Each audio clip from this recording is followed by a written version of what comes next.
Berenice, conocida como Vera, recuerda su juventud a los 74 años, cuando la perspectiva del matrimonio parecía tan cercana como el amanecer. Al madurar en el interior, fue testigo de las rutinas de sus jóvenes compañeras, que, una a una, dejaban atrás los cuadernos de estudio y los cambiaban por ollas y pañales. Vera anhelaba ese destino. Un día el padre de Vera, José Antonio, se fracturó la pierna. La necesidad de un carpintero para construir unas muletas especiales trajo a Clemente a su vida. El joven carpintero, de 22 años, hijo de Geraldo, propietario del almacén, pasó 3 días en casa de Berenice, midiendo, ajustando y conversando con el padre herido. Vera, que observaba desde lejos, se sentía atraída por el joven, admirada por su concentración y por el aire imponente que emanaba. Sin embargo, la presencia de Clemente no fue bien recibida por José Antonio, que consideraba a Vera demasiado joven para tener relaciones amorosas. Su madre, Dolores, argumentó que Clemente era un chico de familia y un buen partido.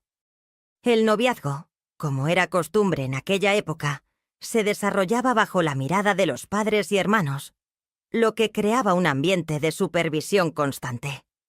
Las citas tenían lugar bajo la atenta mirada de sus familiares, por lo que los momentos de intimidad eran limitados. Los domingos solían dar paseos por la plaza, cogidos del brazo, pero sin tocarse las manos.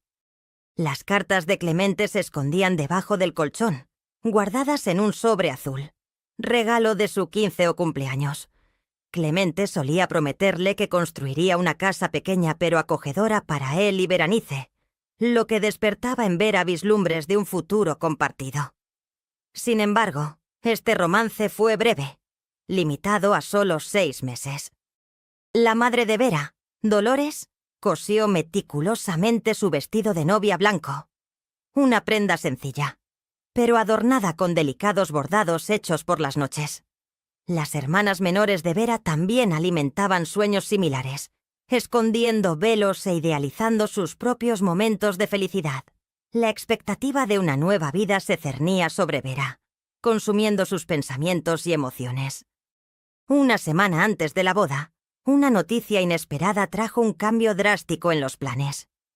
Mientras cenaban, Clemente apareció de forma imprevista, mostrando nerviosismo y jugando inquieto con su sombrero. José Antonio anunció que, debido a circunstancias imprevistas, Berenice y Clemente se verían obligados a vivir con sus padres después de la boda. Vera, ante esta noticia, sintió que se le encogía el corazón. La promesa de una casa propia, un refugio propio, parecía desvanecerse ante sus ojos. La mayoría de los recién casados se enfrentan a un cambio similar al comienzo del matrimonio. Sin embargo, Vera se había aferrado a esa imagen de una vida independiente. La madre de Vera permaneció indiferente, con la mirada fija en el plato. El padre parecía desinteresado en el tema, reaccionando como si no fuera su responsabilidad. Clemente, más tarde, al encontrarse a solas con Vera en el porche, le dijo que construirían su casa en el futuro. Ante esa promesa, la esperanza renació en Vera. Su juventud y pasión la hicieron creer en todo lo que Clemente le decía. La boda, celebrada en la pequeña iglesia del pueblo, estuvo rodeada de un ambiente de alegría y celebración, marcado por un brindis con arroz a la salida y una fiesta en el salón parroquial. El momento fue descrito como un evento agradable para todos los presentes. A pesar de la emoción, Vera apenas recordaba los detalles. Solo la sensación de nerviosismo y el intenso perfume de las flores, el peso del anillo en su dedo y las lágrimas de su madre al abrazarla. Luego vino la luna de miel. Un cuñado, propietario de una encantadora casa en la montaña, cerca de una exuberante cascada, nos la prestó durante 3 días. ¡Cuántos momentos inolvidables fueron aquellos! Por primera vez, disfrutamos de total privacidad, libres de obligaciones y rutinas. Nuestra primera noche juntos estuvo marcada por una mezcla de descubrimientos y, inevitablemente, timidez. Criada con cierta ingenuidad, Tenía pocos conocimientos sobre las relaciones entre un hombre y una mujer, limitándome a las observaciones de mis amigas en la escuela. Mi cuerpo tembló como una hoja al viento cuando Clemente me tocó por primera vez, pero su amabilidad y paciencia fueron cruciales para que me familiarizara con el lenguaje de su cuerpo. El aroma de la madera de la cabaña, el murmullo de la cascada y el abrazo cálido y prolongado quedaron grabados en mi memoria. Aquellos días fueron mágicos, como si el mundo se hubiera concentrado solo en nosotros. Nos bañábamos en la cascada en momentos de soledad. Él me llevaba en brazos hasta las rocas más profundas, proporcionándome momentos únicos. Juntos disfrutábamos de la fruta fresca recién cosechada, en un acogedor escenario en la terraza, observando los pájaros. Por la noche, bajo la suave luz de una lámpara que iluminaba su rostro, Clemente me contaba sus sueños y planes para el futuro, sobre todo la construcción de una casa solo para nosotros. Inmersa en la pasión, creía en cada palabra, como si hubiera algo más elevado. Fue un reto volver a la realidad después de 3 días de paraíso. A última hora de la tarde de un domingo, llegamos a la casa de sus padres. La residencia era grandiosa, con su estilo antiguo, amplios pasillos e innumerables habitaciones. Nada más entrar, un jazmín perfumaba el aire, creando una atmósfera de respeto y elegancia. La casa denotaba distinción, una característica que destacaba a doña Cándida, mi suegra. Con 49 años, el pelo canoso recogido en un moño rígido y una postura impecable, como si llevara una escoba por dentro, me recibió con una sonrisa que no llegaba a los ojos. Su marido, Geraldo, de 62 años, tenía una gran barriga y una risa fácil, y le gustaba contar historias después de las comidas. «Bienvenida a nuestra casa», dijo dona Cándida enfatizando el nuestra, con un tono que no pasó desapercibido. Me explicó que mi habitación estaba al final del pasillo, que había sido ordenada esa misma mañana. Carmiña, la hermana de Clemente, una joven de 18 años, de la misma edad que yo, pero con un porte maduro, me miró de arriba abajo y me saludó con un murmullo poco entusiasta. En ese momento comprendí que era una aliada de su madre.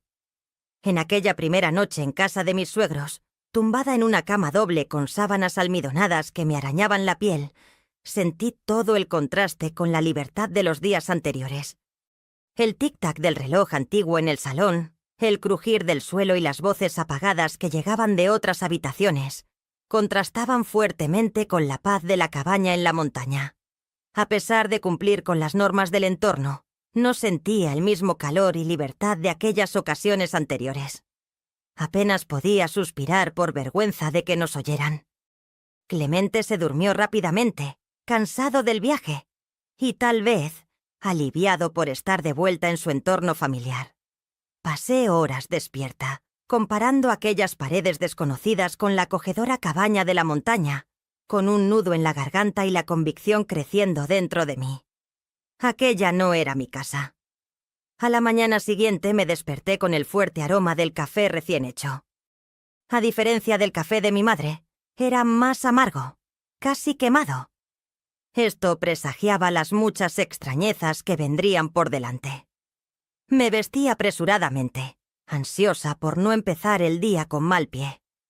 Cuando llegué a la cocina, dona Cándida ya estaba con el delantal puesto, dirigiendo las ollas como una general. «Buenos días, hija», dijo con la misma frialdad formal. «En nuestra casa, el café se sirve a punto».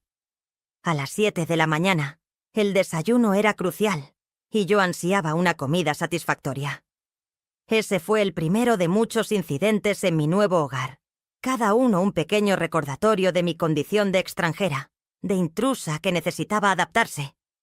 Tragué el café amargo y esbocé una sonrisa. Los días siguientes fueron una prueba de paciencia y resistencia, cualidades que una joven de 17 años ni siquiera imaginaba poseer. La casa de la señora Cándida era como un reloj suizo. Todo funcionaba a un ritmo preciso, pero era su ritmo, no el mío. Rápidamente aprendí que la ropa blanca debía hervirse los lunes, la de color lavarse los martes, el suelo encerarse los miércoles. Los armarios debían limpiarse los jueves, la compra hacerse los viernes y el pastel del domingo hornearse el sábado. Cualquier desviación de este orden se consideraba una afrenta a las tradiciones familiares. «Niña, aquí primero se planchan las camisas del revés. Tu madre no te enseñó eso», decía la señora Cándida, arrancándome la ropa de las manos para mostrarme la forma correcta, su forma. A veces miraba a Clemente, esperando que intercediera, pero él siempre evitaba el contacto visual, fingía no oír o simplemente desaparecía para irse a trabajar. Al principio, eso me dolía. Más tarde, comprendí que él se había formado bajo la disciplina materna, acostumbrado a obedecer sin cuestionar. Era más fácil para él ignorar lo que pasaba entre nosotros que enfrentarse a la matriarca que lo controlaba todo desde su infancia. Carmiña, por su parte, no se involucraba en absoluto. Parecía disfrutar observándome cometer errores y contándole a la señora Cándida mis deslices en relación con las costumbres de la casa. «Mamá, Vera está colgando las toallas del lado equivocado.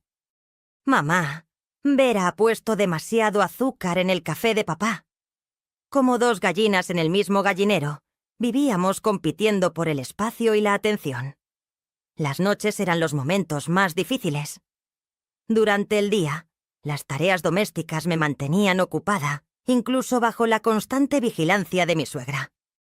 Sin embargo, al atardecer, cuando todos se retiraban, yo me refugiaba en esa cama extraña y las lágrimas caían sin pedir permiso.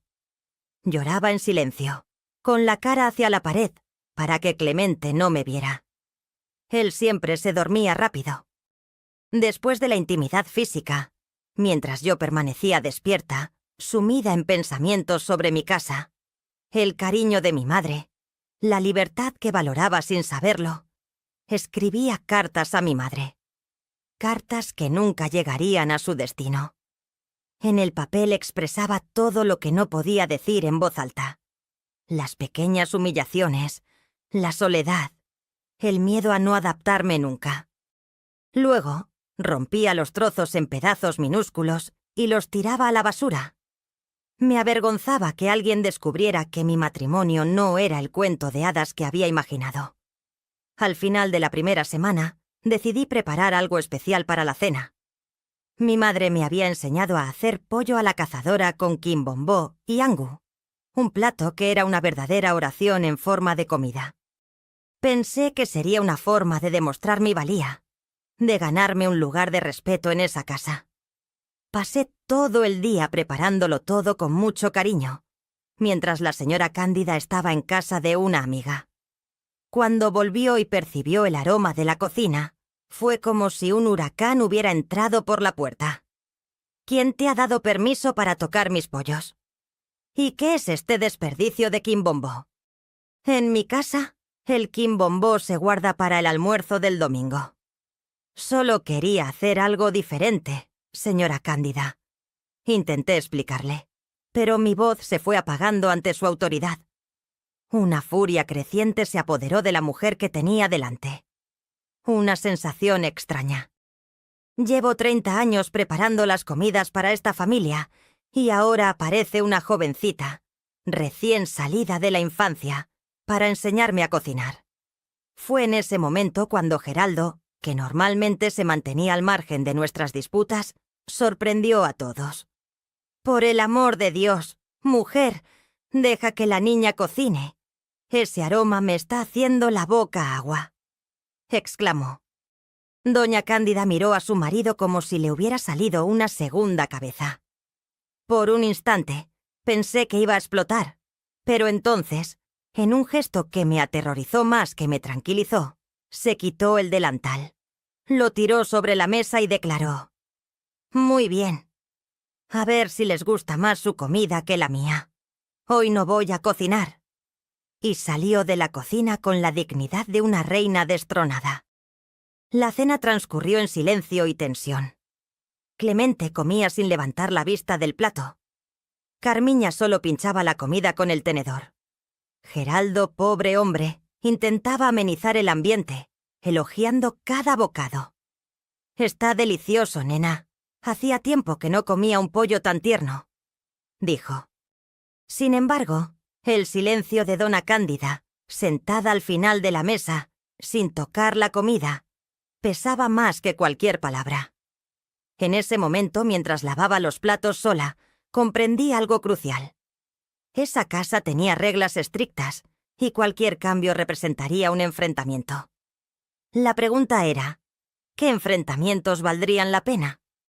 Cuando terminé de lavar, encontré a Clemente en el porche fumando un cigarrillo. Era raro verlo fumar, ya que solo lo hacía cuando estaba nervioso. «Perdona por la cena», le dije, sin saber muy bien por qué. Se quedó en silencio un rato, apagó el cigarrillo y me tomó de la mano, algo que rara vez hacía en casa de sus padres. «La comida estaba buena, Vera, muy buena. Pero tienes que entender cómo funcionan las cosas aquí». «¿Y cómo funcionan?», pregunté, tratando de no mostrar mi dolor. «Mi madre está acostumbrada a hacer las cosas a su manera. Ella construyó esta casa, crió a la familia. No es fácil para ella compartir el espacio ahora. Y no es fácil para mí sentirme como una extraña todos los días», respondí, sorprendida por mi propia audacia. Me apretó la mano con más fuerza y miró al cielo estrellado. «Las cosas mejorarán, Vera. Dale tiempo al tiempo. Algún día tendremos nuestra casa a nuestra manera. Te lo prometo». Deseaba creerlo. Dios sabe cuánto lo deseaba. Sin embargo, algo dentro de mí me decía que esa promesa era como el horizonte. Siempre parecía estar al alcance, pero cuando se acercaba, se alejaba en la misma proporción. A la mañana siguiente me levanté antes que todos. Preparé el café como le gustaba a Dona Cándida, recién hecho y bien fuerte. Puse la mesa con el pan del día anterior, cortado en rebanadas finas, como ella siempre hacía. Cuando entró en la cocina y vio todo listo, se detuvo un momento, mirándome como si estuviera evaluando una tela para comprar. «Buenos días, Dona Cándida», dije, tratando de parecer natural. «He hecho café».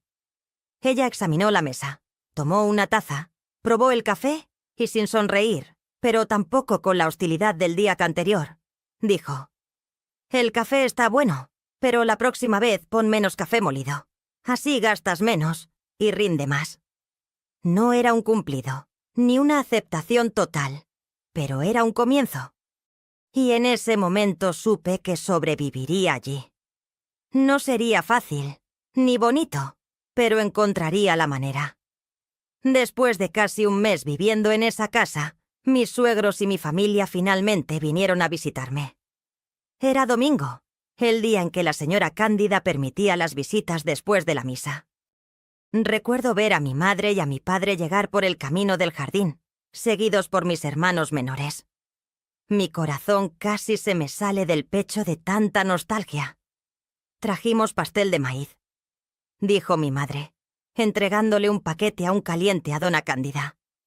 «Es la receta de mi madre, que en paz descanse». Dona Cándida recibió el regalo con esa misma sonrisa contenida que solía poner en todas las ocasiones. «Muy amable, Dona Dolores. Aquí solemos hacerlo con hierba dulce, pero probaremos a su manera». Mi padre, hombre de pocas palabras, estrechó la mano de su Geraldo, y enseguida los dos estaban sentados en el porche charlando sobre el tiempo y las cosechas. Mis hermanos, al principio, se mostraron tímidos, como si no supieran muy bien dónde encajar en aquella casa tan formal. Carmiña, sorprendentemente, fue amable con ellos. Quizá porque eran más pequeños, quizá porque no representaban una amenaza para su territorio. No lo sé. Me quedé observando mientras le enseñaba el patio a mi hermana pequeña. El momento más difícil fue cuando mi madre me llevó a un rincón y me preguntó en voz baja: «¿Estás bien, hija? ¿Eres feliz?».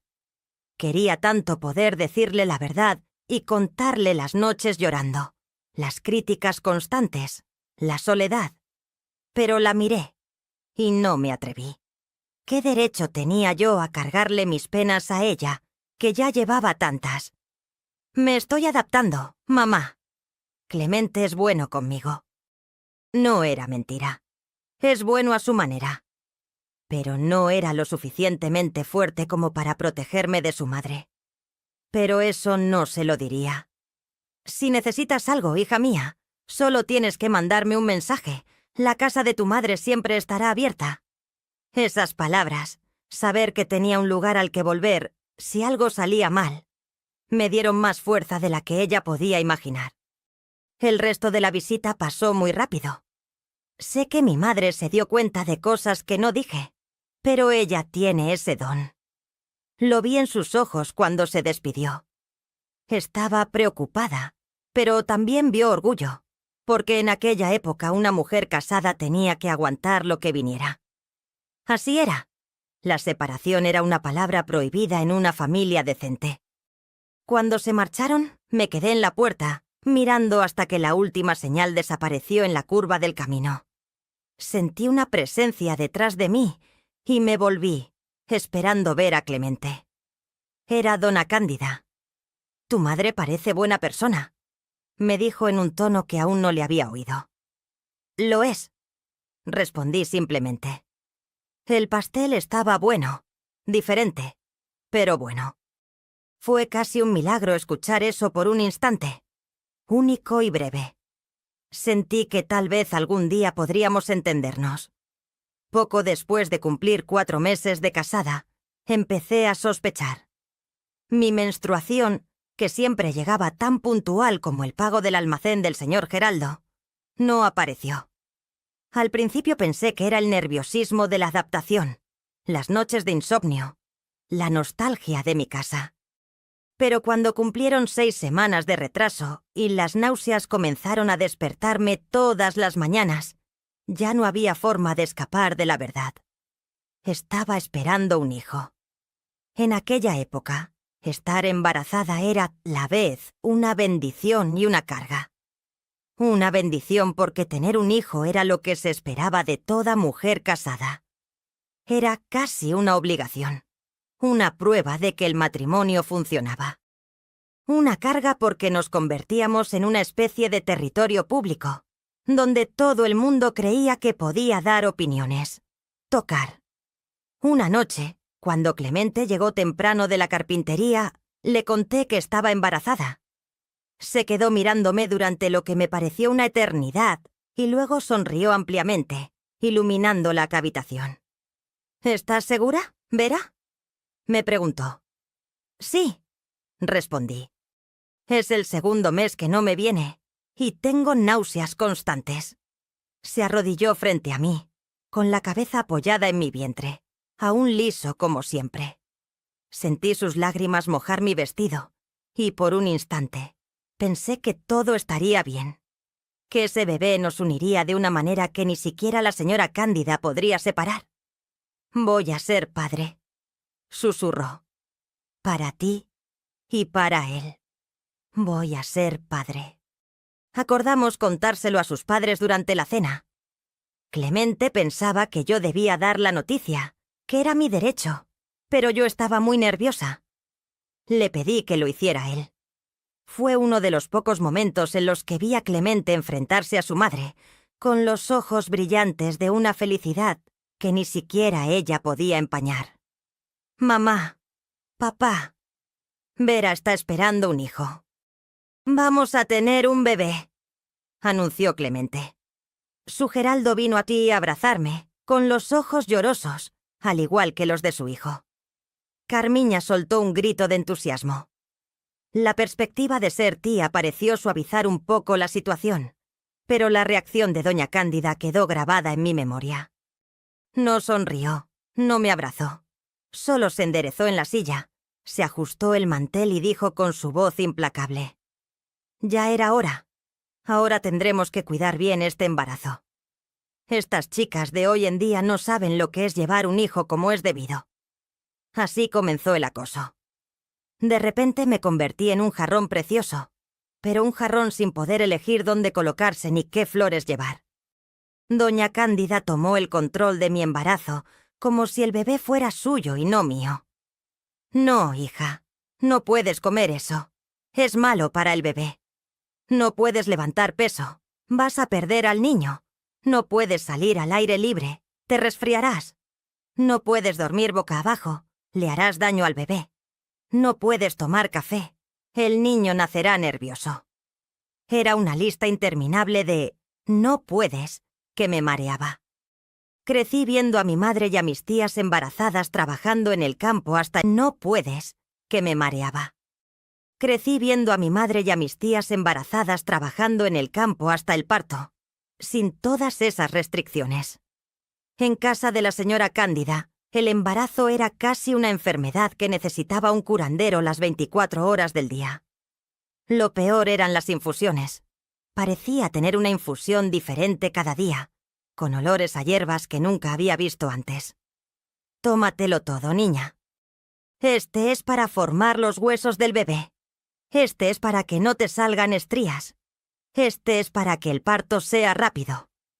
Era necesario beberlo todo para no ofenderla, y porque, en el fondo, quería creer que solo quería lo mejor para su nieto. Sin embargo, algunos tés me daban tantas náuseas que corría al patio y vomitaba escondida detrás del guayabo.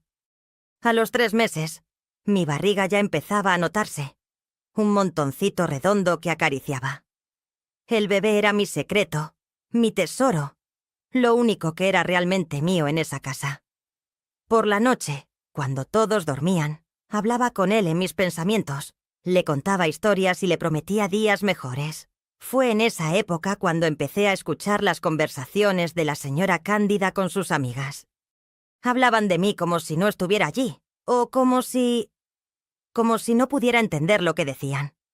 Si Dios quería, sería un niño. El señor Clemente sería el modelo a seguir. La joven era muy joven. ¿Sabría criarlo bien? Ojalá se pareciera a su padre. Eso deseaba yo. En nuestra familia los hombres eran fuertes, no enfermaban por nada. Cada palabra era como una puñalada en mi corazón. Quería gritar que ese hijo era mío, que lo quería, fuera niño o niña, y que sería una buena madre, a pesar de ser joven. Pero me tragué las palabras, junto con los tés amargos, y recé para tener fuerzas para soportar ese momento. En los días de mayor desesperación, le escribí a mi madre. Esta vez, envié algunas cartas. Necesitaba a alguien que comprendiera lo que estaba pasando. Mi madre respondió como solo ella sabía, con pocas palabras, pero llenas de sabiduría. Hija, cuando te sientas sola, recuerda que el bebé siempre está contigo. Es una compañía que nadie te puede quitar. Y en cuanto a los consejos de tu suegra, hazlo todo con respeto. Da las gracias y luego haz lo que te dicte tu corazón de madre. Dios da instinto a las madres, no a las suegras. Cuando cumplí 5 meses, ocurrió algo que cambió la dinámica de la casa. El señor Antonio, el barbero, que también era una especie de curandero local, se sintió mal mientras cortaba el pelo a alguien. La gente decía que había sido un derrame. Una de esas enfermedades que dejan a la persona torcida de un lado. Como no había médico en el pequeño pueblo y el hospital más cercano estaba a horas de distancia, la noticia corrió rápidamente. Necesitaban ayuda para cuidar al viejo barbero. Doña Cándida, con toda su experiencia en tés y rezos, fue llamada para ayudar. De repente empezó a salir todos los días después del almuerzo, y solo regresaba a la hora de la cena. Esas horas sin ella en casa eran como unas vacaciones para mí. Podía respirar, ser yo misma, cuidar de mi embarazo a mi manera. Fue en esos momentos de libertad cuando me acerqué a Carmiña. Sin su madre cerca, era casi otra persona, menos amargada, más dispuesta a hablar. Un día, mientras doblaba sábanas en el tendedero, vino a ayudarme. Algo que nunca había hecho antes. ¿Has pensado en el nombre?, me preguntó. Y por primera vez, parecía genuinamente interesada. Si es niña, me gustaría llamarla Catarina. Me parece un nombre precioso. Si es niño, quizá Olavo, como tu abuelo y Clemente. Olavo es bonito. Ella estuvo de acuerdo. Pero mamá querrá que se llame Clemente. Hijo. comentaba esos días con la comadre. Pensé para mis adentros. Era lo único que me faltaba. Hasta el nombre quería elegirlo ella. Nos quedamos en silencio un rato, cada una perdida en sus propios pensamientos. Entonces, dijo algo que me tomó por sorpresa. Debe de ser bonito tener un bebé creciendo dentro de ti, como si nunca estuvieras sola. La miré y vi algo que nunca había notado antes. Soledad. Carmiña era casi un año mayor que yo, pero no tenía ningún pretendiente a la vista, ni amigas íntimas, por lo que yo podía ver, ni mucho más que esa casa y la sombra de su madre. En ese momento sentí una punzada de compasión por ella. ¿Quieres sentirlo?, le ofrecí, llevando su mano a mi vientre. A veces, todavía da pataditas muy suaves. Sus ojos se abrieron de par en par cuando sintió un suave movimiento bajo la piel estirada. Fue la primera vez que la vi sonreírme de verdad. Bonita mi cuñada, ¿verdad? Los dientes grandes como los de su hermano. Él sabe que soy yo, su tía. Claro que lo sabe. Mentí. Porque ese instante de conexión era demasiado precioso para romperlo con la verdad. A partir de ese momento, en ausencia de dona Cándida, Carmiña venía a hablar conmigo, a preguntarme por el bebé, e incluso a ayudarme en las tareas más arduas que empezaba a encontrar imposibles de realizar sola. Fue un alivio inesperado tener una aliada en esa casa, aunque esa alianza fuera frágil y solo existiera en los momentos en que la matriarca estaba ausente. A principios de enero comenzaron los dolores. Eran pinchazos que aparecían y desaparecían.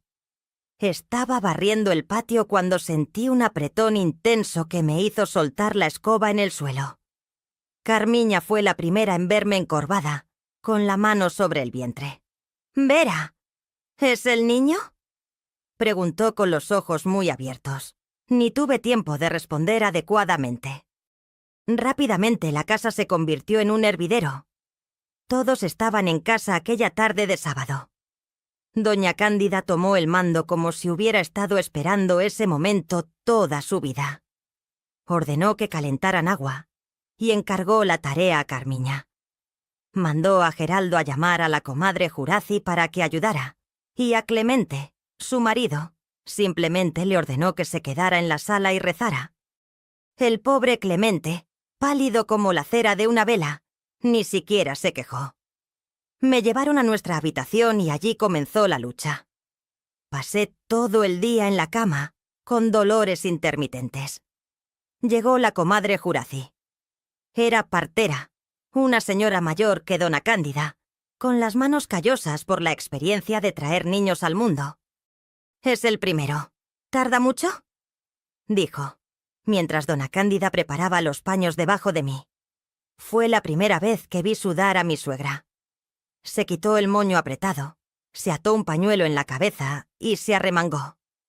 En ese momento, ya no era la dueña de la casa que me vigilaba. Era una mujer ayudando a otra. Cuando se puso el sol, rompí aguas. El dolor se convirtió en una entidad única, incesante. Gritaba tanto que mordía el paño que me habían puesto en la boca. Mi cuñada estaba a mi lado. Parecía no atreverse a mirar el lugar por donde estaba saliendo el bebé. Su expresión, imagino, era tan difícil de soportar como la mía. Fue entonces cuando la comadre Jurazi gritó: «¿Está coronando? ¡Fuerza, niña! ¡Fuerza!». Y empujé, con más fuerza de la que jamás imaginé tener. De repente, un llanto fino llenó la habitación. «¡Es un niño!», anunció doña Cándida con la voz entrecortada, sosteniendo en sus brazos a una pequeña criatura roja y arrugada que se movía. Nunca olvidaré su imagen allí, con lágrimas corriendo por su rostro severo, observando a su primer nieto. Por un breve instante, las dos éramos solo mujeres maravilladas con esa nueva vida. Clemente entró corriendo en cuanto oyó el llanto. Parecía un niño grande, sin saber dónde poner las manos, con los ojos brillantes de emoción. Dona Cándida lavó al bebé, lo envolvió en un pañuelo blanco que ella misma había bordado, y me lo puso en los brazos, tan pequeño y perfecto.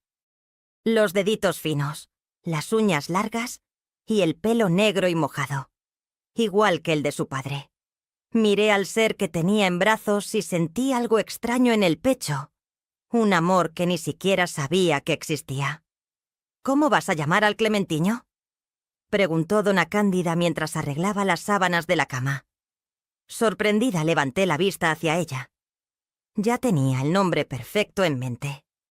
El nombre que mi marido y yo habíamos acordado en secreto, en el silencio de nuestra habitación. «Olavo», respondí en voz baja, mirando a mi hijo. «Olavo, me gusta mucho ese nombre». La sonrisa de su rostro se marchitó como una flor en tiempo de sequía. «Clemente Filho sería un nombre más adecuado», afirmó con convicción. «Es tradición ponerle el nombre del padre al primer hijo varón».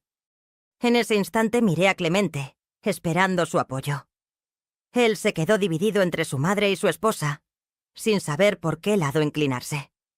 Tras un largo silencio, dijo: «Mamá, ya lo habíamos decidido. Se llamará Olavo». A doña Cándida le tembló el mentón, pero no dijo nada más.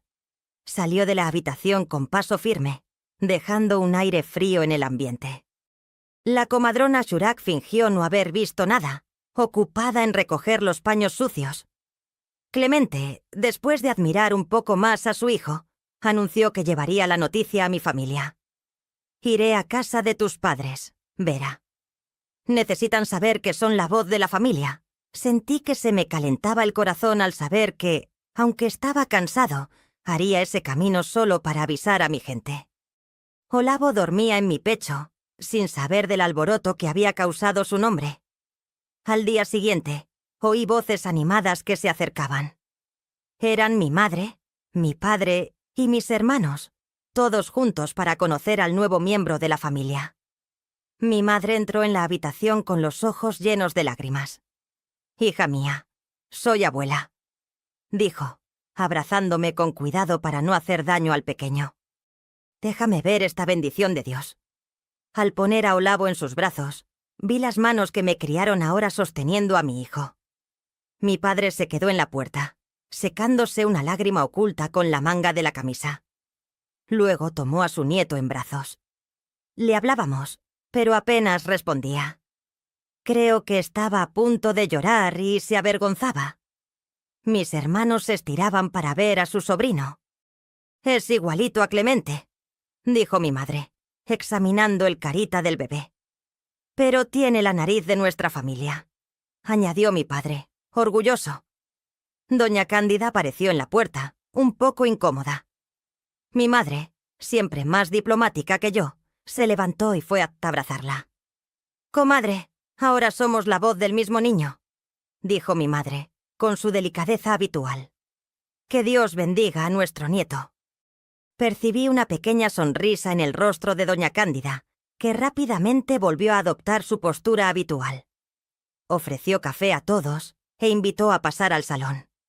Más tarde, cuando nos quedamos solas en la habitación, mi madre se acercó y me dijo en voz baja: «¿Cómo van las cosas, hija mía? ¿Te tratan bien?». Tenía tantas ganas de desahogarme, de contarte las dificultades, los test que me sentaban mal, las críticas constantes. Pero miré a mi bebé dormido y solo respondí: «Aguanto, mamá. Cada día es un día». Ella entendió lo que no dije. Tomó mis manos entre las suyas. «Cuando termines el reposo, trae al niño a casa para pasear, porque no vienes mucho. Te extraño mucho, hija mía». Bajé la mirada, sin saber cómo contarlo, pero mi madre se merecía saberlo. La señora Cándida siempre dice que el lugar de una mujer casada es en casa de su marido. «Mamá, ahora mi familia es la de Clemente». Ella frunce el ceño cuando le digo que voy a visitaros. Mi madre apretó los labios, conteniendo lo que quería decir. «Eso es cosa del pasado, Vera. La familia es la familia. Cuando nos casamos, las dos familias se unen. Voy a hablar con tu padre. Algún domingo iremos a buscarlos para que almuercen con nosotros en casa». Eso me alegró el corazón. Aunque no pudiera resolverlo todo, Saber que mi madre entendía por lo que estaba pasando ya era un alivio. Tras la marcha de mi familia, la rutina volvió. Pero los días posteriores al parto fueron difíciles. Dona Cándida se limitaba a interactuar conmigo lo mínimo, siempre refiriéndose al niño como el bebé, nunca por su nombre. Durante las tomas, insistía en evaluar mi técnica, ofreciéndome constantes correcciones. En aquella época, dejábamos que el bebé mamara hasta que se quedara dormido, sin interrumpirlo. Yo reprimía cualquier respuesta. El bebé era mío, pero la casa era de ella. Para empeorar las cosas, a finales de mes, Clemente llegó a casa más temprano, con expresión abatida. «¿Qué ha pasado, hombre?», le pregunté con el corazón encogido. «Han despedido a 6 empleados de la carpintería», respondió sin mirarme a los ojos. La falta de pedidos no ha permitido mantener a todos. Un peso me ahogó el estómago. Sin trabajo, ¿cómo íbamos a seguir adelante? ¿Cómo íbamos a salir de allí algún día? Clemente se sentó en el borde de la cama, con la cabeza gacha. «Mañana mismo buscaré trabajo, aunque sea con el corazón encogido». Intenté animarlo. «Todo saldrá bien. Eres bueno en lo que haces. Pronto aparecerá otro trabajo». Pero en mi interior sabía que sería difícil. En aquella época, un hombre sin trabajo era como una planta sin agua, marchitándose de vergüenza con el paso de los días. ¿Y la liquidación? ¿Cuánto tiempo trabajaste allí? ¿Te habrán dado algo?, le dije en voz baja, para que Dona Cándida no oyera desde la cocina. Clemente se acercó y me susurró al oído. «Sí, me dieron un buen dinero. Pero no se lo digas a mamá». Guardé todo en el banco, lejos de su vista. Seguíamos ahorrando. Quién sabe, quizá algún día compraríamos nuestra casa. Una pequeña sonrisa iluminó mi rostro. Estaba cambiando poco a poco, dándose cuenta de que no podíamos seguir en ese lugar.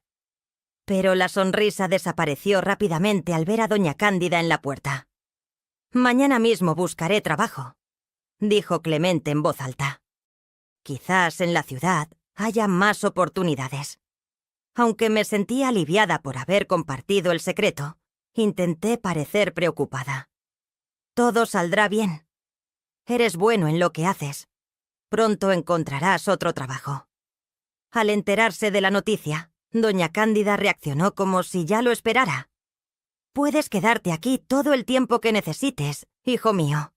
En casa de una madre siempre hay sitio». En ese momento sentí una pequeña llama de esperanza, desconocida para ella. Un tesoro guardado. Un sueño.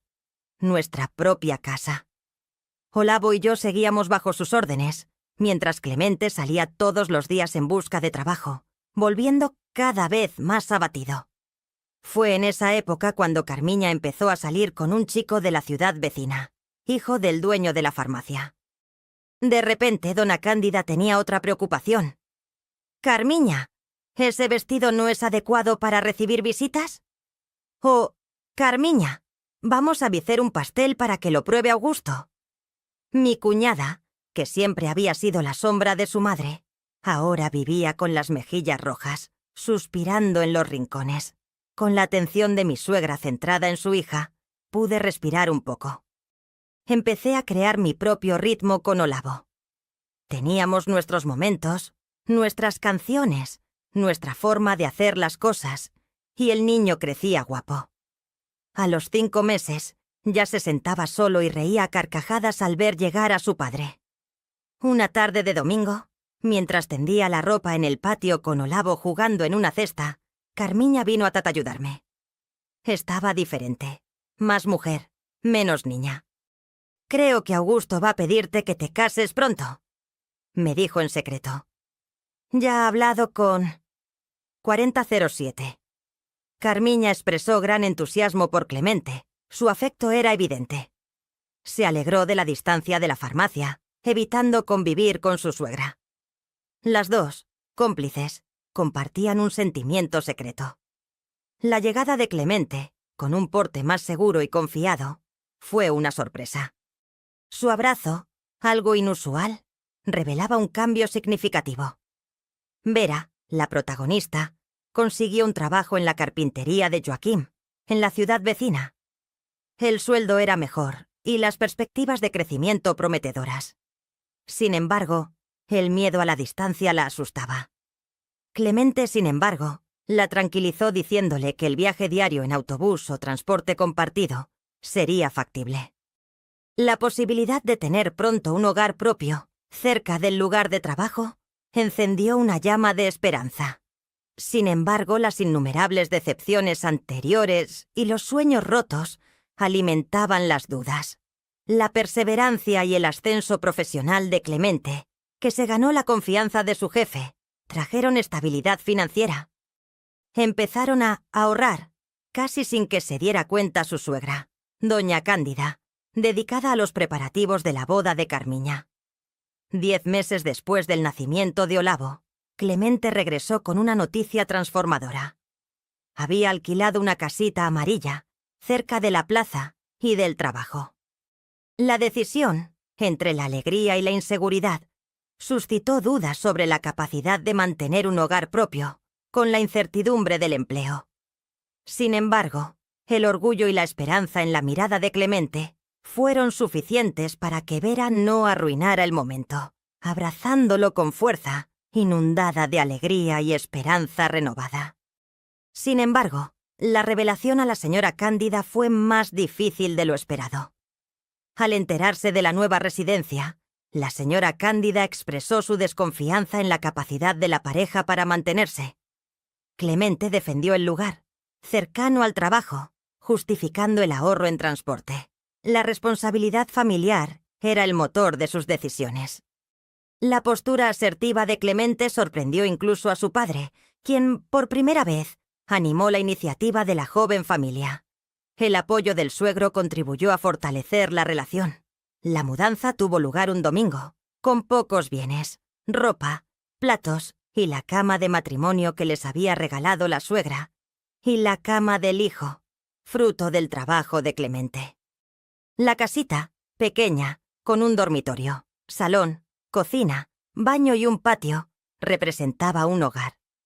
Vera, por fin, tenía espacio para definir el ambiente como ella quería. Por primera vez, tenía autonomía para organizar su tiempo, criar a su hijo y expresar su alegría con Clemente, sin críticas. La nueva vivienda simbolizaba la conquista de un futuro más seguro.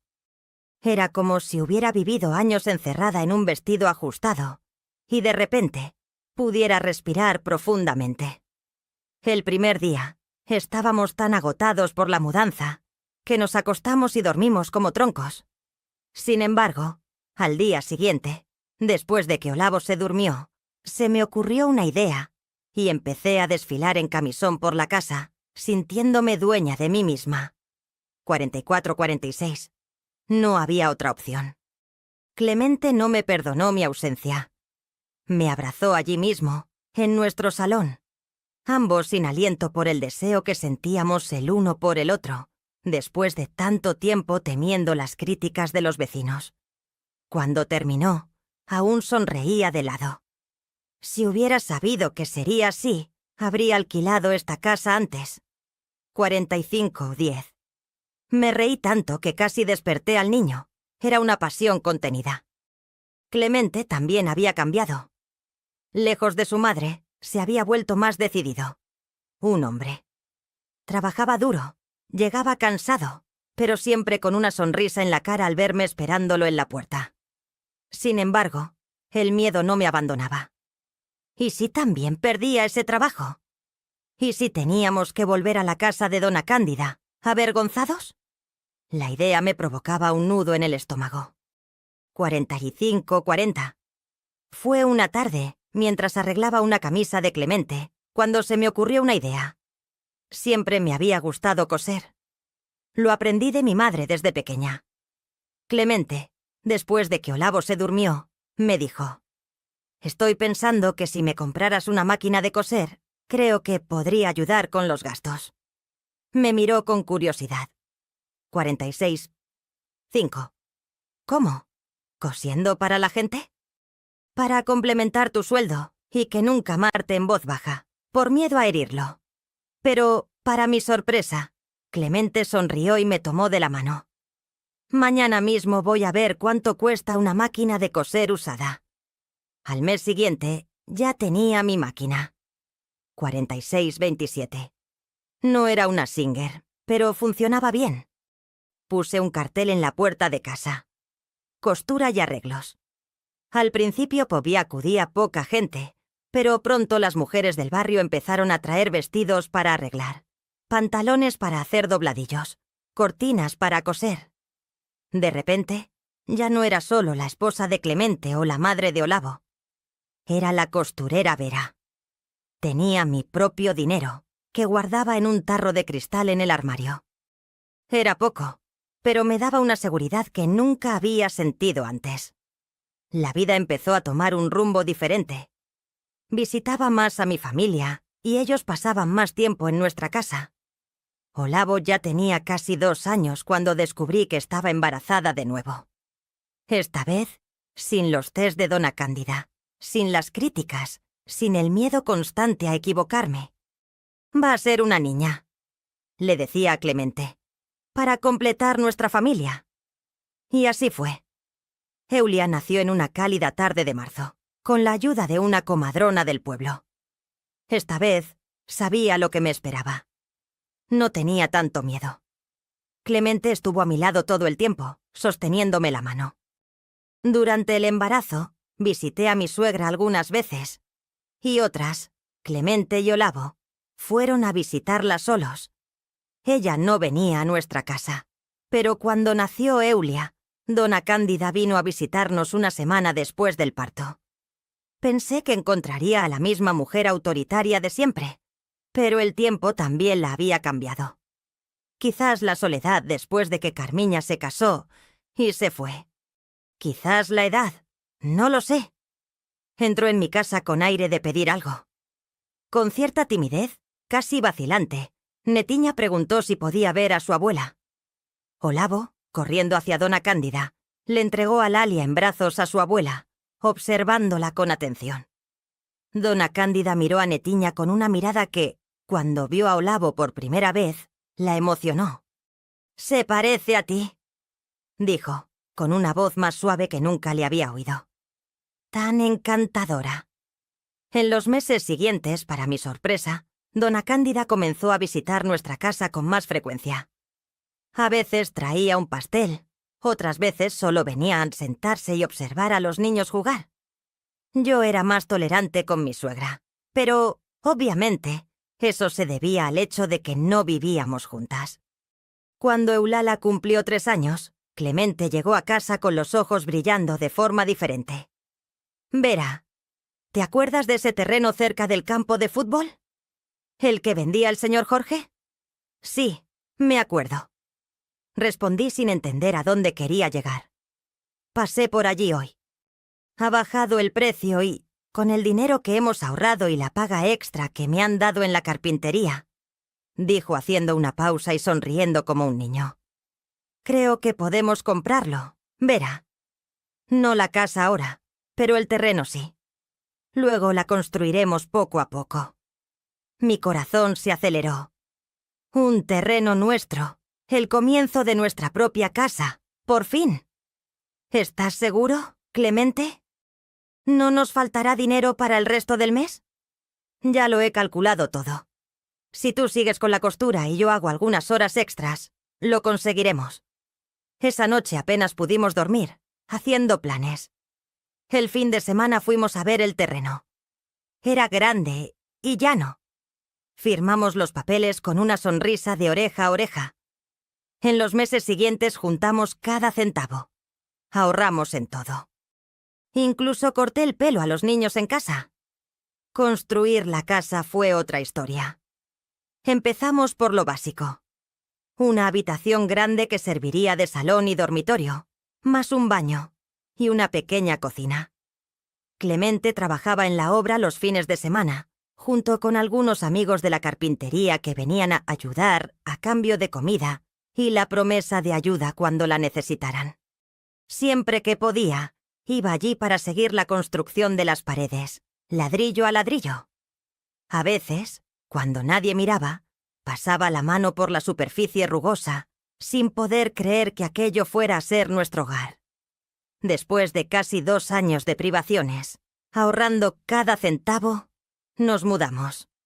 La casa aún no estaba terminada. Faltaba enlucir algunas paredes. Las habitaciones de los niños se construirían más tarde. El patio era solo tierra batida, pero era nuestro, sin nadie que llamara a la puerta para cobrar el alquiler. Esa primera noche, nos sentamos todos en el suelo de la sala vacía, comiendo un pastel que había hecho para celebrar. Olavo, con sus 5 años, corría de un lado a otro. «Es grande, mamá. Es muy grande». Nos reíamos, porque no era nada grandioso, pero a los ojos de un niño parecía un palacio. Y, en cierto modo, lo era. Mi trabajo de costura comenzó a crecer junto con la casa. Empecé a recibir más encargos y a ganarme la confianza de los vecinos. Hasta que un día, la señora Lucinda, esposa del médico del pueblo, llamó a mi puerta. «He oído que coses muy bien», dijo Vera, examinándome de pies a cabeza. Era una mujer elegante, de esas que uno mira y piensa que nunca será igual. «Hago lo que puedo, señora Lucinda. Mi hija se casa el mes que viene. Su vestido es de la capital, pero las 4 damas de honor necesitan vestidos. ¿Cree que podría encargarse?» Tragué saliva. Los vestidos de dama de honor eran otra cosa. No eran solo faldas y blusas. La sofisticación se extendía incluso a la elección de la tela. Además, mi máquina de coser no era de las más modernas. Sin embargo, me acordé de mi madre y de cómo me había enseñado a analizar un modelo, a reproducirlo y a comprender la caída de la tela. De hecho, fue ella quien confeccionó mi vestido de novia. «Sí, señora», respondí, fingiendo una seguridad que no tenía, como si ya hubiera confeccionado innumerables vestidos similares a los que ella deseaba. A la primera oportunidad, corrí a casa de mi madre. Le di las medidas y le pedí ayuda. Ella hizo uno de los vestidos y yo, con su orientación, creé los otros 3, idénticos al primero. Mi madre estaba orgullosa de mí, y yo también. Pero el camino no fue fácil. Dejé otros encargos para dedicarme por completo a esos. Pasaba noches en vela, cortando, alineando y bordando. Cuando entregué los vestidos, la señora Lucinda quedó tan satisfecha que me dio una gratificación extra y, lo más importante, me recomendó a otras clientas. Pronto llegaron nuevos encargos. Un vestido para la fiesta de debutante de la hija del farmacéutico y ropa para la esposa del alcalde. Hasta que llegó el encargo que lo cambiaría todo. El vestido de novia de la hija del dueño del banco. En ese momento Clemente me compró una máquina nueva, equipada con motor, lo que hizo el trabajo mucho más eficiente. Adaptamos una de las habitaciones de la casa, que antes era la habitación de Eulalia, para que sirviera de taller. La niña dormía con nosotros temporalmente, y nadie se quejaba. El dinero de la costura ayudaba a construir las habitaciones que faltaban. Pero, cuando todo parecía ir bien, el mundo comenzó a desmoronarse. Su Geraldo, mi suegro, que ya se mostraba algo retraído, comenzó a sentir entumecimiento en las piernas. Preocupada, doña Cándida lo llevó al médico. El diagnóstico fue diabetes en estado avanzado. «¿Tiene que dejar los dulces, señor Geraldo?», le preguntó el médico. «Sí, y cuidar mucho esos pies». Pero mi suegro, terco como siempre, no le dio mucha importancia a los consejos. Cuando nadie lo veía, comía los dulces que escondía. Doña Cándida y Clemente lo regañaban, pero sin éxito. Una tarde de domingo, mientras almorzábamos todos juntos en su casa, el señor Geraldo tiró el vaso. La mano simplemente no le obedecía. Al día siguiente estaba en el hospital con un derrame cerebral. Fueron meses difíciles. Me turnaba con la señora Cándida y Clemente para cuidarlo. Los niños se quedaban con mi madre mientras yo tenía que estar en el hospital. La costura pasó a un segundo plano y los plazos se hicieron más urgentes. Volvió a casa, pero ya no era el mismo. Una pierna funcionaba con normalidad, pero había perdido fuerza en el brazo. Y lo peor era que aquel que siempre había sido alegre se sumió en una tristeza que partía el corazón. Todo el trabajo, decía con la voz arrastrada que le había quedado después del derrame. «¿Qué trabajo, papá?», respondía Clemente, tratando de animarlo. Pero yo veía en los ojos de mi suegro una humillación que ningún hombre merece sentir. Él, que siempre había sido el pilar de esa casa, ahora necesitaba ayuda, incluso para ir al baño. Y la gangrena se instaló. Comenzó con una herida en el pie que no cicatrizaba. Doña Cándida le hacía compresas y le aplicaba remedios a base de hierbas, pero sin resultado. Cuando lo llevamos al médico de nuevo, este negó con la cabeza, con esa expresión que indica malas noticias. «Vamos a tener que amputarle la pierna izquierda, señor Geraldo. Si no, la infección se extenderá». Mi suegro lloró como un niño en aquella consulta. Fue la única vez que vi a aquel hombre fuerte derramar lágrimas sin vergüenza. Después de la amputación, nunca volvió a ser el mismo. Dios mío, ¿cómo sufrió ese hombre? Se sentaba en la silla del porche y observaba el movimiento. El estado de salud de Geraldo se deterioraba día a día. Cada vez estaba más delgado. La prominente barriga que antes tenía ahora parecía insignificante. Se alejó, volviéndose más distante. Una mañana de invierno, doña Cándida lo encontró frío al despertarlo. Se había ido silenciosamente durante la noche, sin molestar a nadie, tal y como había vivido siempre. Tras la amputación, solo vivió 4 meses. La muerte de su marido sumió a doña Cándida en una profunda tristeza. La gran casa, antes llena de vida, ahora resonaba en silencio. Clemente y Carmiña, preocupados, visitaban a su madre todos los días. Ella había dejado de comer y se pasaba el día con la mirada perdida. «Tengo miedo», confesaba. Un día, armándose de valor, Carmiña le hizo una propuesta a doña Cándida. «Doña Cándida, ¿por qué no se viene a vivir con nosotros?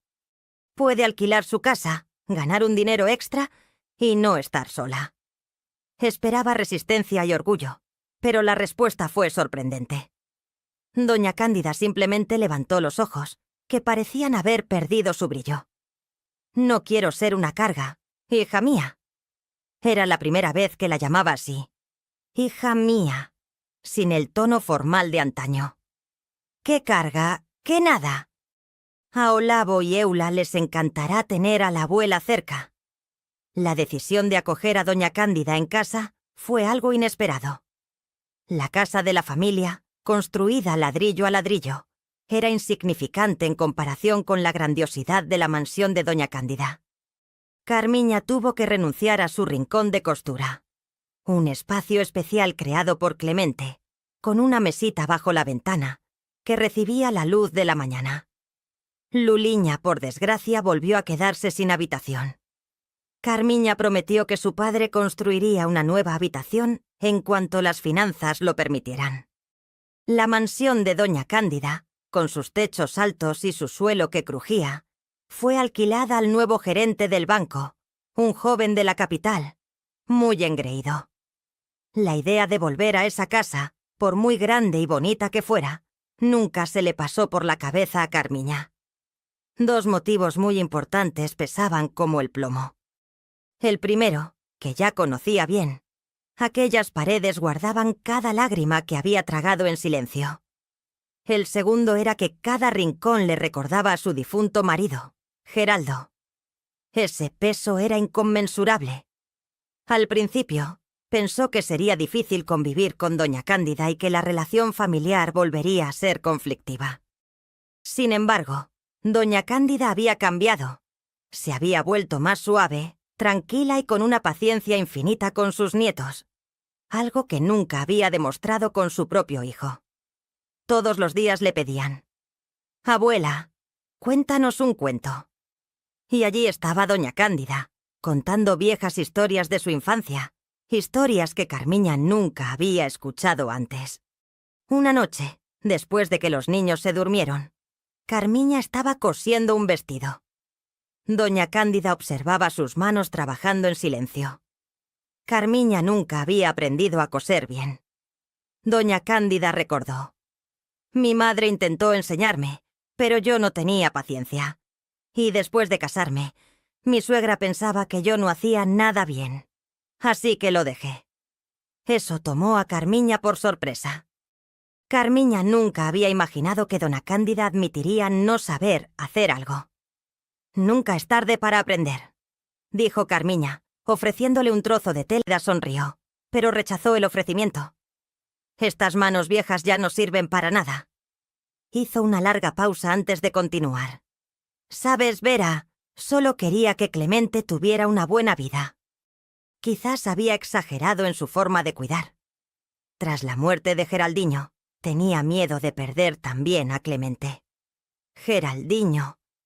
Respiró hondo, como quien va a revelar un secreto guardado durante mucho tiempo.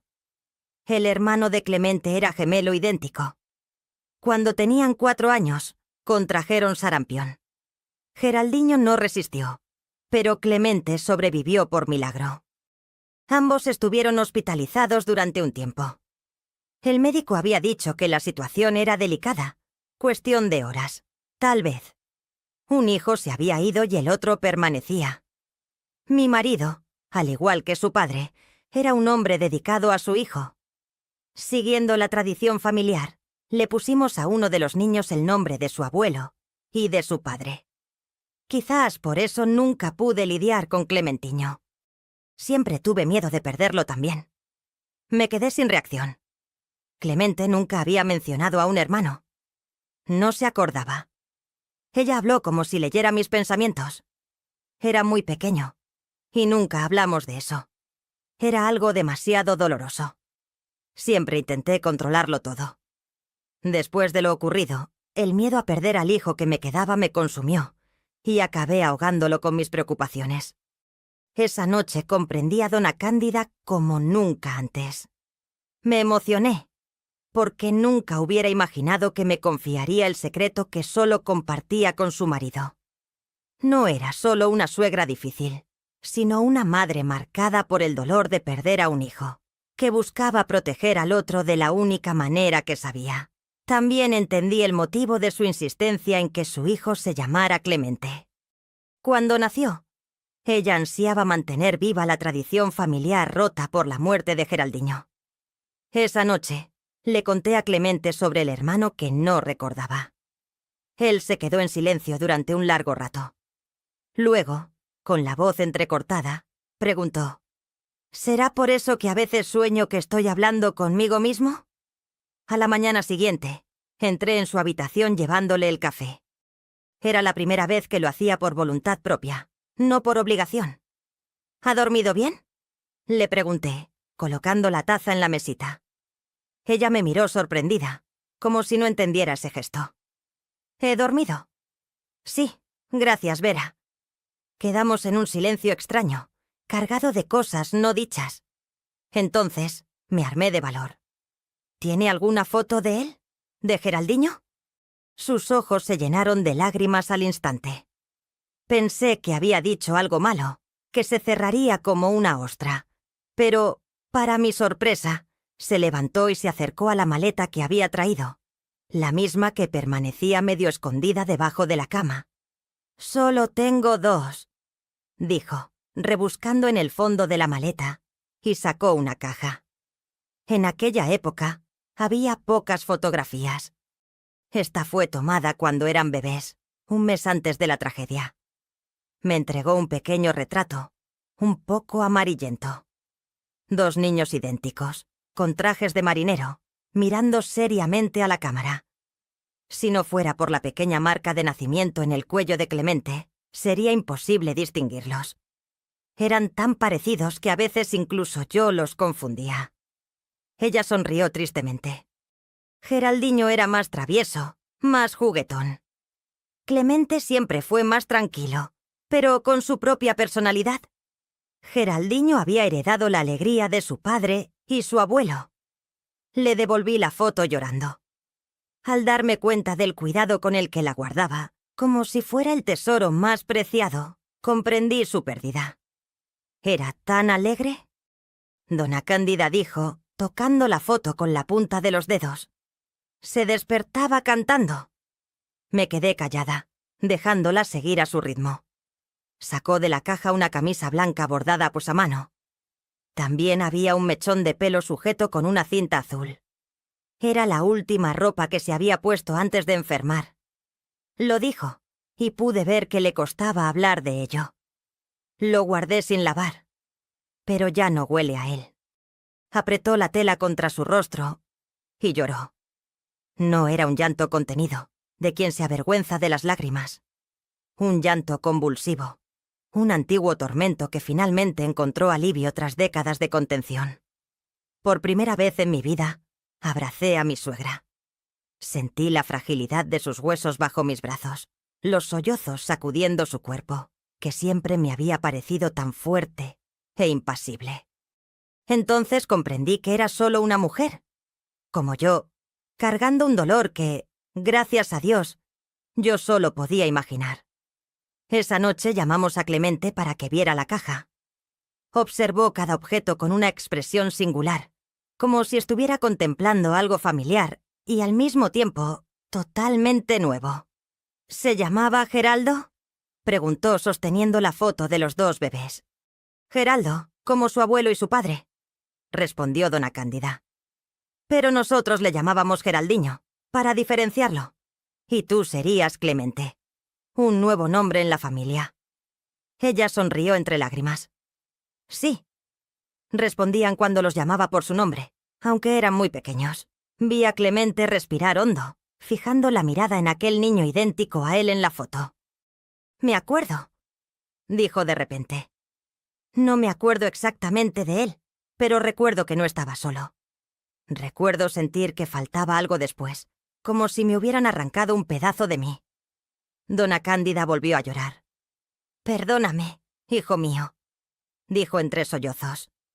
Pensamos que era mejor no decírtelo, que lo olvidarías. El médico dijo que era mejor así, pero creo que solo hemos empeorado las cosas. Clemente abrazó a su madre con fuerza, como nunca le había visto hacer antes. Se quedaron juntos, llorando por una pérdida que nunca se había lamentado como debía. En los días siguientes, observé un cambio en dona Cándida. Era como si le hubieran quitado un peso de encima. Sonreía más, hablaba más. Una mañana, la encontré en la cocina enseñándome a hacer galletas con una paciencia que nunca antes había demostrado. Me quedé parada en la puerta, observando una escena inimaginable. Clemente también cambió. Empezó a preguntar más sobre su infancia, sobre su hermano. Era como si estuvieran recuperando no solo la memoria de Geraldiño, sino también una relación que nunca tuvieron la oportunidad de desarrollar. Una noche, ya acostados, Clemente me dijo: ¿Sabes qué es lo extraño, Vera? Dejé de tener ese sueño con el niño. ¿En serio? Sí. Creo que ahora que sé quién es, puedo recordarlo despierto. Ya no necesito encontrarlo dormido. Aquello tuvo un significado profundo, que no puedo explicar bien. Con el tiempo, la foto de los gemelos ganó un lugar en nuestra sala, entre las otras fotos de la familia. Geraldiño se convirtió en parte de nuestra historia. Ya no era un secreto doloroso, sino un recuerdo que, aunque triste, podía honrarse abiertamente. Vi cómo el dolor guardado durante tanto tiempo había moldeado a esa familia. Cómo el miedo a perder había hecho que dona Cándida se aferrara tanto al hijo que le quedaba, hasta el punto de casi asfixiarlo. Sobre todo, aprendí que detrás de las personas complejas, a menudo hay dolores que ni siquiera imaginamos. Mi suegra no era solo una mujer controladora. Era una madre que había perdido la mitad de su corazón y había hecho todo lo posible por proteger la mitad que le quedaba.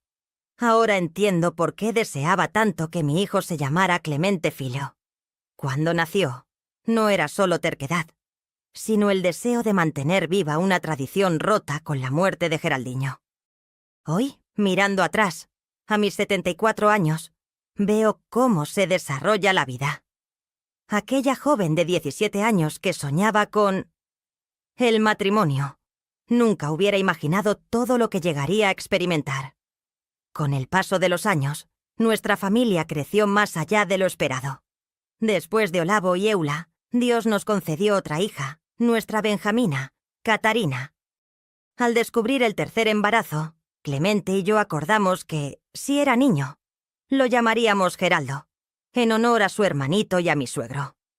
Sin embargo, Dios decidió otra cosa, y otra niña llegó para alegrar nuestro hogar. Elegí el nombre de Catarina, porque había una niña en mi escuela que era encantadora, y el nombre le quedaba perfecto. Olavo se casó con Luía y tuvieron 3 hijos. Eulalia, siempre más independiente, tardó más en casarse. Cuando finalmente se casó a los 26 años, ella y Paulo nos regalaron 2 nietos más. Mi Catarina, sin embargo, fue la que más me sorprendió. Tuvo 4 hijos, incluyendo un par de gemelas, Helena y Cecilia, en su último parto. Al ver a las 2 bebés idénticas, dona Cándida lloró copiosamente. «Mira, Vera, Dios también te ha concedido gemelas», exclamó, sosteniéndolas en sus temblorosos brazos. Ese momento representó, estoy segura, una cura para ella.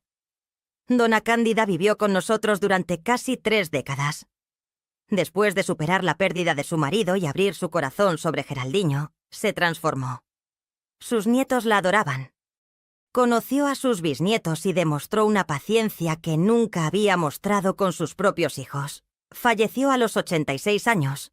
Clemente y yo vimos crecer a nuestros hijos, formar sus familias y nuestra casa volver a llenarse de voces infantiles. Mi taller de costura se convirtió en un negocio exitoso. Llegué a tener 3 ayudantes. Cosí tantos vestidos de novia que perdí la cuenta. Clemente también prosperó en su carpintería, creando muebles que se convirtieron en marcas registradas en la región. Con la llegada de los bisnietos, experimenté la alegría única de ser bisabuela. Hoy ya son 9. Cuando todos se reúnen en Navidad o en los cumpleaños, nuestra casa, la que construimos ladrillo a ladrillo, se queda pequeña, pero nuestro corazón se expande. Mi compañero está aquí, pero refunfuña. ¿Ven? Y así termino esta historia, no con un punto final, sino con 3 puntos suspensivos, porque mientras haya alguien para contar las historias de los que vinieron antes, nadie se va realmente. Y espero que, cuando llegue mi hora, Dios me reciba con los brazos abiertos, porque vivo solo para complacerlo. Hija mía, no te olvides de echar un vistazo al librito de recetas sin tés de las abuelas, para innumerables males, que el personal del canal ha preparado con tanto cariño para vosotros. Son recetas maravillosas para ti y toda tu familia. Hay tés para el dolor de estómago, la gripe, para calmarse, para dormir mejor. Todo natural, tal y como lo hacían nuestros antepasados. El equipo ha trabajado sin descanso para reunir todas estas recetas, ilustrar las hierbas y explicar detalladamente sus beneficios y cómo prepararlas, como si fuera la propia abuela quien te lo estuviera leyendo. Al comprarlo, además de tener acceso a este valioso conocimiento, también apoyas al canal. Para conocerlas, solo tienes que hacer clic en el primer enlace fijado, justo en el primer comentario. Que Dios te bendiga a ti y a tu familia.